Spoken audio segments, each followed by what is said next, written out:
right here, buddy. Sorry, hit anything? Then evidently didn't see my race car down there. You said the first wreck every week. You wonders why. He's sorry. He doesn't like driving like that.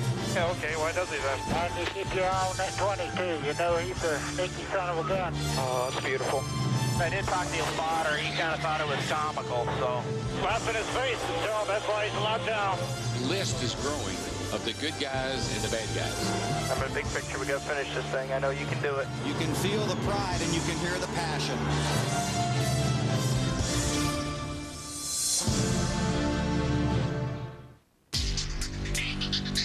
The road to hell is paved with good intentions. In the 2005 Coca Cola 600, levigation became a four-letter word as the newly resurfaced track of the Lowe's Motor Speedway led to a NASCAR record 22 cautions. Caution. Caution. Caution. Caution. Caution. Caution flag 22. It got pretty old after a while. Tons of cautions, tons of, blown tires, people crashing. I think I blew a tire. He couldn't get it turned down to pit road, and here's a caution. I don't remember the whole night. I kind of just threw it away. In 2006, Charlotte recycled its levigated track and resurfaced the speedway once more. For rookie Clint Boyer and the number 07, it wasn't the track that was the biggest speed bump. I don't think the surface had as much at play as the tires did and the small fuel cells did. I think that was the new element for the whole race. It really had nothing to do with the surface. Fuel cells on cars were reduced from 22 gallons to just 13. Finally, harder tires were introduced, reducing the chance of blowouts. At Lowe's Motor Speedway, the number 48 Lowe's team have blown out the competition, winning 5 of the last 6 races.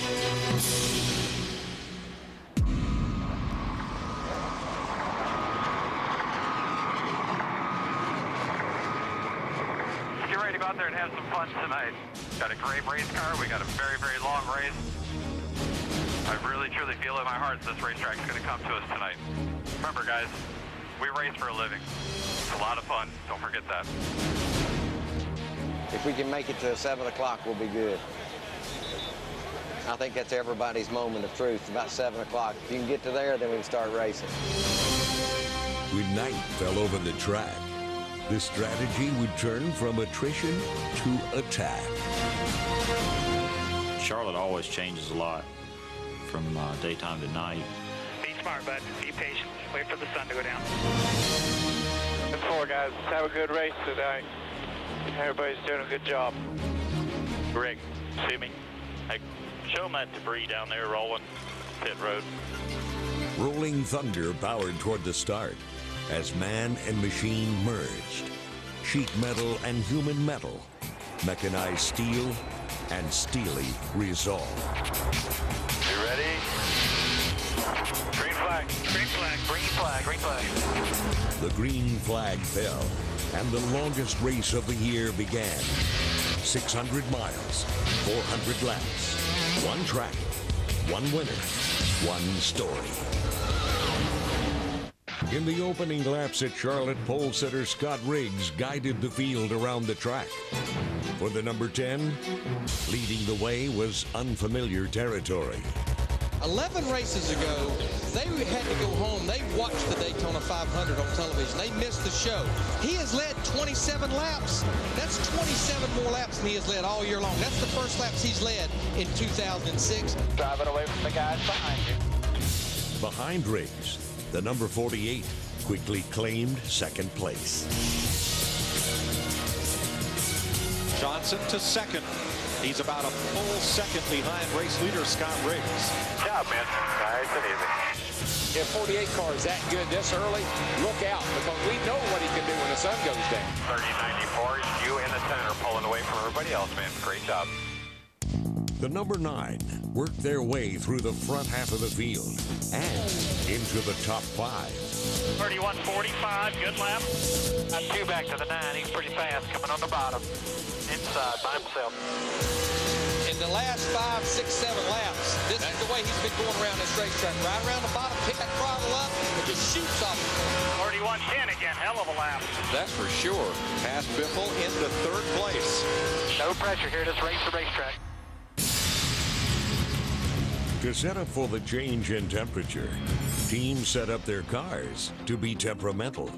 We had all day that the track sat there and baked in the sun, so you don't want to wreck the 2 laps into the race and ruin your chances altogether. So, Gil, he elected to have the car a little bit tighter so I could get going, and unfortunately it was just a little too tight. Just I'm out of control and I can't be around anybody. Tell me about your car. A little tight center. Real tight off the corner. Still just a little bit tight. I got just a little bit too much wheel in it. Well, it's just real tight getting in up to the center. Now it's starting to get a little twitchy. Tires are terrible. Piece of crap, honestly. I mean, I don't know what else to say. Very inconsistent. Gosh almighty. I'm turning the wheel to the left going through just fine. And all of a sudden, what? There goes the bag. I think the tires were so tight that everybody continued to free up and free up and free up. And the only thing that a lot of people did was actually just free the back of the car up. It didn't take much to send them around. Backstretch. Back her on down. He went up against the wall coming out of 2 and slid down to the bottom about middle ways there, Jim. Got a car around it. Brian Newman. Trouble up in turn 4. Brian Vickers turns his car around. He tickled the wall up there earlier in the race, and now he has knocked the right front off the car. Sorry, guys. I don't think he's got a tire day. He had a tire day. He's got a tire that's definitely taken out. Trouble in turn 1, and it's Tony Stewart. That thing crashed hard on that right side, and there's a guy that's already hurt. A vicious hit knocked the defending champ out of the race with a broken shoulder.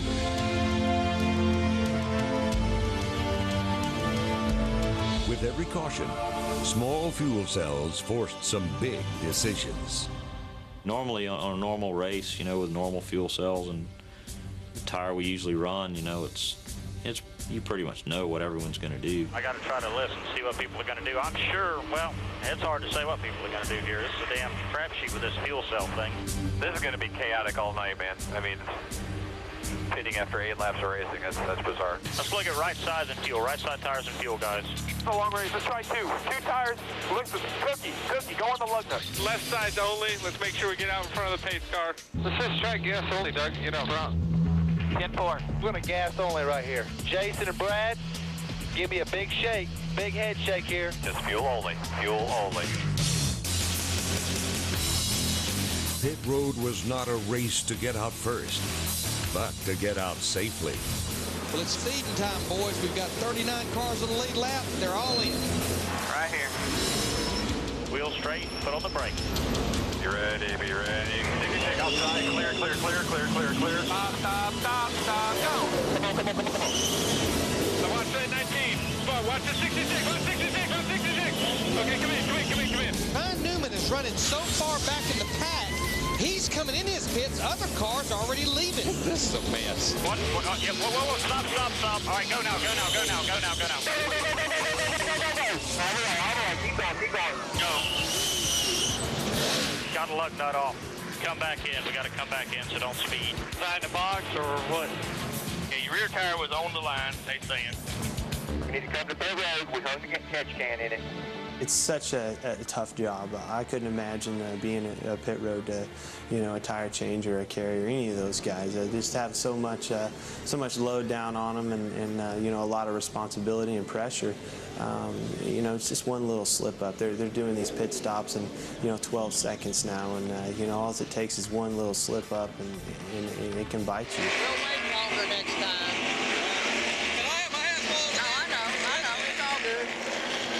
Mistakes. We've been talking about mistakes. Dale Earnhardt Jr. made a mistake, pitted out of the box, and he'll have to come back down, and he'll be held for 1 lap. No problem. Just being cool. Got a good car. I made a mistake, and I'm sorry. Keep digging. A catch can kept the 07 from catching up. Could any team catch a break? The Charlotte sun was setting. The track was changing. In a 600-mile race, the key to keeping in contention, as Casey Kane conveyed, was composure. You know, you take your time when you're passing cars. We had such a good race car that there was no reason to force the issue. The sun was still out. The track temp was really hot. Just race what you had, and sooner or later we get back to the front. Casey Kane closed right up on Denny Hamlin and took the rookie right out of the lead. Clear. Good job, man. Nice. As the race reached the halfway point, the sun melted into twilight. How many laps are in this race? 400. Halfway, this lap call, halfway. The racetrack is cooling down, and the cars that were tight, even at the beginning of this race, are now way too tight. Tires made it just really hard to get a hold of and figure out the setup. The drivers really struggled with the harder tires. On stickers, Kenny, if I got held down at all, like if I entered beside the car and I held down at all, I was on the verge. Just, it was on edge. This set of rights, Casey, is a set that's reused from earlier in the race. It's got about 25 laps, including our scuff laps on it. 10-4. I mean, that was Kenny's call, and they looked at tire wear and knew what we needed to do. Kenny, did you hear him say over the loudspeaker that the 25's just scuffing tires for his teammates? Yeah, we heard that, yep. A few cars out of contention helped keep their teammates in contention.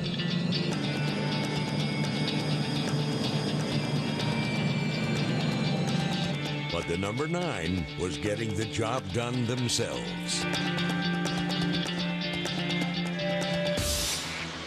Got a battle for the lead here. Casey 89 car got a great run off turn 4. Tell you, with some good pitch strategy there, that 9 car's going to be hard to beat.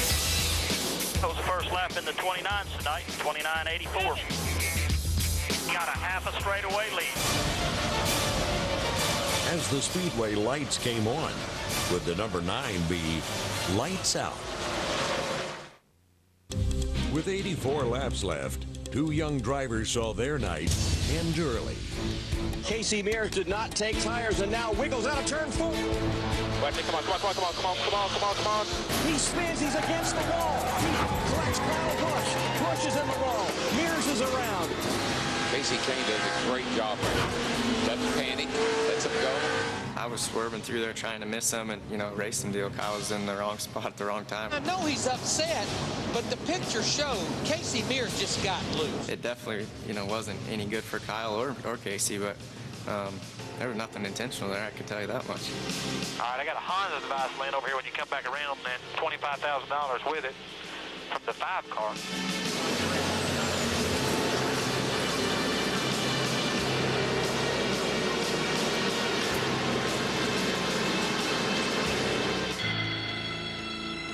A gas-and-go stop gave the number 6 a short-lived lead.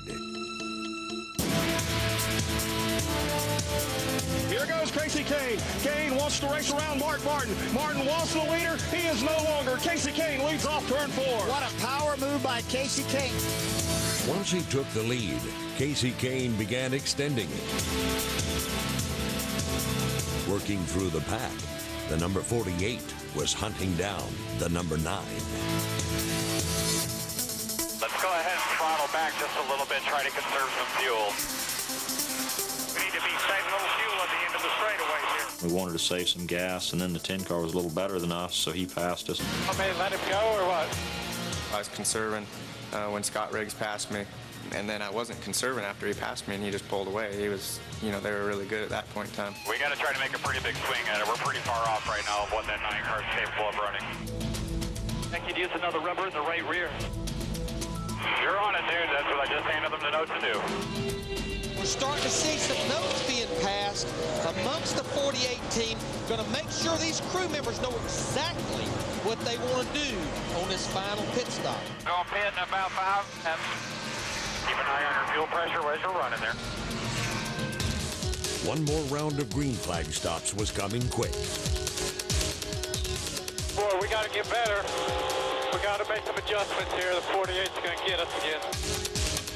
10-4. We're talking about it right now. I know it's a hard thing we're asking you to do there. We got those two rubbers hanging in the right rear spring. We can try to get them in on this green flag stop. So I said, well, let's go for it. Go, go, go, go, go, go, go.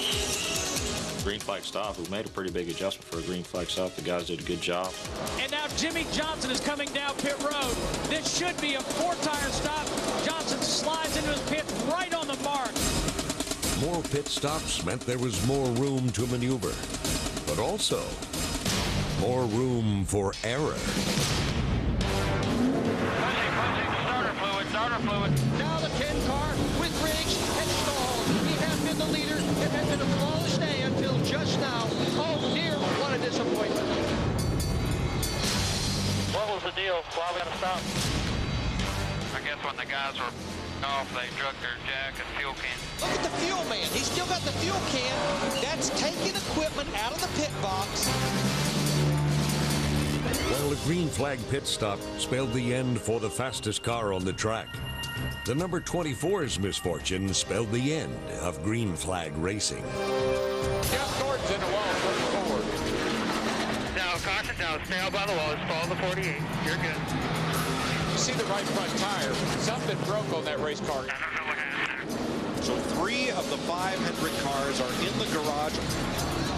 The 99 was on pit road. I don't know what all he did, but he's scored as the leader right now, and he's ahead of you guys, so I guess he's still the leader.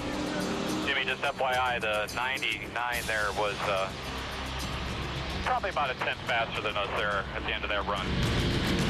With the end in sight, would the number 48 once again rise to the occasion? Or would the 99 or the 9 end up on cloud 9? Charlotte, Carl Edwards led, followed by the Queen City's King of the Hill, and the man who on this night would challenge for that crown. Ready there, Hot Rod? 4 laps to go when you take the green. You are the starter, babe. Don't spin them. Clear it out. Smooth shift. You look for the red lines when you come off a 4, Carl. Green flag in the air. We're back to racing. Carl Edwards relieving Jimmy Johnson and Casey Kane. Oh, I love it when business picks up like this. This is racing right here, boys. Those 3 are taking off from the field. There he goes. Jimmy Johnson in that 48 car to the bottom off turn 2. 99 only, outside. You and the 99. You're the man, buddy. Keep digging. He's going to come back to you a little bit. There are 30 laps to go, but they're racing like it's the last one. They were running side by side, and I was following them and trying to decide who to go behind, which car to follow. Kane trying to decide who to follow. He'll go to the outside, way high. I would normally say the guy that can run the bottom's the guy that'll win, but it seems to me like the speed's in the top. Finally, Carl got just a little bit in front of Jimmy going down the backstretch, and I knew they'd both go low. As soon as they did that, I just, put it in the corner up high and got Jimmy on the outside. Outside slingshot move for Casey Kane made, taking second away from Jimmy Johnson. Looked like child's play. Nobody else has been able to use that high line except for Casey Kane. The next time we got to turn 3, and Carl went high and I went low and passed him. This time he's going to go to the bottom of the speedway. That's 9 inside. Door. 9 car's going to come with him. Inside. Don't overcharge. The new leader off 4 is Casey Kane. Casey Kane making that car work anywhere he wants to on the Lowe's Motor Speedway. Took care of those 2 guys in about a lap. At that point in time, I knew my car was awesome and just needed to get as big a lead as I could. The 7th time in the Coca Cola 600, Casey Kane is on the point. Once we got past the 99 and the 48, it seemed like our car was pretty good, and he kind of drove off from them. And they got to racing each other for a few laps, gave us a little more of a cushion. Here comes Johnson back after second place. Edwards. Now going to look to the inside, try to make the pass. Guys, do the math. Jimmy Johnson has now cleared Carl Edwards. I feel it happening. What's going to decide this race is traffic. There are a lot of lap cars. He could run the top or the bottom or wherever he wanted, The car was still turning pretty good, so he could pretty much maneuver to get wherever he needed to be. Kind of got through lap traffic with no problem. So I wasn't worried. Casey Kane may not have seemed worried, but the concern was obvious on the faces of his teammates. You're just waiting for the white flag. The white flag, one more time there, bud. You got it in the bag. I've had problems there in the past. You never know until you cross the line. Casey Kane will cruise to his 3rd win of the season. Casey Kane wins the Coke 600. So long, sophomore slump, once and for all for Casey Kane. Good job, guys. Way to work tonight. Awesome job. Good job, Coleman. Good job, buddy. Awesome job, driver. Awesome job. Drink Colum as rubbers, driver. Probably my most exciting win yet. The number 9's finest hour overshadowed a valiant effort by the number 48. Got too tight there at the end, bud. Sorry, dude. We've been about second, third best of those guys all week, man. Played out the way it should have. First third of the year that we've been through, we've run really good about everywhere we've been. If we can just keep our cars running good, I think we'll be fine. The number 9 won as a team, and they celebrated as a team. The guys are really excited. They're doing an awesome job with the cars, and we go to some really good racetracks for the next, for a while. I mean, I like about everywhere we go, but we have some tracks that definitely will suit us, and we keep gaining some more points. In 2005, the number 9 was on the road to nowhere. But in 2006, with his victory in the Coca Cola 600, Casey Kane is on the fast track to the championship chase.